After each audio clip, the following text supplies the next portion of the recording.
Most indie games are damn good, but every once in a while there's an indie game that you just have to play, even though it's a horror game. I'm a bit of a scaredy cat when it comes to horror games, but they are still fun. So here are some horror games that I'm too scared to play. Our first game is Omori, a psychological horror that I'm way too scared to play. In Omori, you explore a strange world full of colorful friends, even though this game is mainly black and white. Navigate through the vibrant and the mundane in order to uncover a forgotten past. When the time comes, the path you have chosen will determine your fate, and perhaps of others as well. Seems like a good black and white game, with many positive reviews, but I do not dare to touch it. Then our second game is Scorn, and it looks so scary I do not even dare to look at this game, so let's skip it. I absolutely love our third game, and that game is called Outlast. Outlast is a first-person survival horror game developed by veterans of some of the biggest game franchises in history. As investigative journalist Mouse Upser explore Mount Massive Asylum and try to survive long enough to discover its terrible secret. Really a great horror game. You play as a dude with a camera.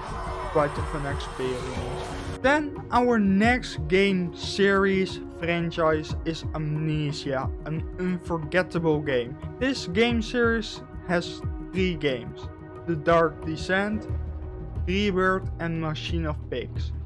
But it also has one game coming out this year, Amnesia: The Bunker. These games are first-person horror adventures and tend to mess with your brain since they're psychological horrors. If you want to get scared, play this. Have you ever wanted to work at a fast food restaurant like McDonald's? Then now is your chance at Happy Humble's Burger Farm. You'll be grilling patties, operating deep fryers and pouring drinks at a quiet restaurant on the edge of a town. The customers sure do love the menu. When each customer makes an order, it's up to you to make a plan and execute it well. If you give the customers the wrong order or take too long, it will count as an infraction. If you get 3 of those infractions, well, let's just say Happy the Humble Hiver isn't as joyful when the customers are upset. But you will be fine. Whatever you do, don't upset Happy. Happy's Humble Burger Farm available on Steam. It sounds really great. Our next game is Poppy Playtime, and it's been big in the gaming space, so you might have already heard about this or even played it. The game exists in chapters. At the moment chapter 1 is free and chapter 2 costs like €9. You play as someone in an abandoned toy factory. How you got there, I have no freaking clue. In here you find a grab bag that is quite handy. It replaces your hands and you can control electricity. The concept is simple.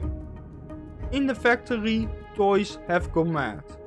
It's not known to the outside world, so you're there to find out. To watch this, it's a really enjoyable experience. To play this, yeah, no. Our next game is also a quite known game. It's Choo and I just love it. To really simplify it, Thomas the Dank Engine gruesome by your leg and is now killing people on an island far, far away. And to stop him, you must kill him. Collect his eggs, place them on a pedestal and kill him. Quite simple, right? Our next horror game is a really scary one, but also a really fun one. I have played it many times on Steam and I was always super duper scared. I'm talking about the game called Phasmophobia. In here you locate ghosts, you try to guess where they are, then you try to guess what they are with the evidence you got. You fill that into a journal and then you earn some cash, hopefully. If you guess wrong, you get no cash from that one, but you get cash from other objectives that you can find on a whiteboard when you start the mission. Inside the house you can use a few tools to find the ghost.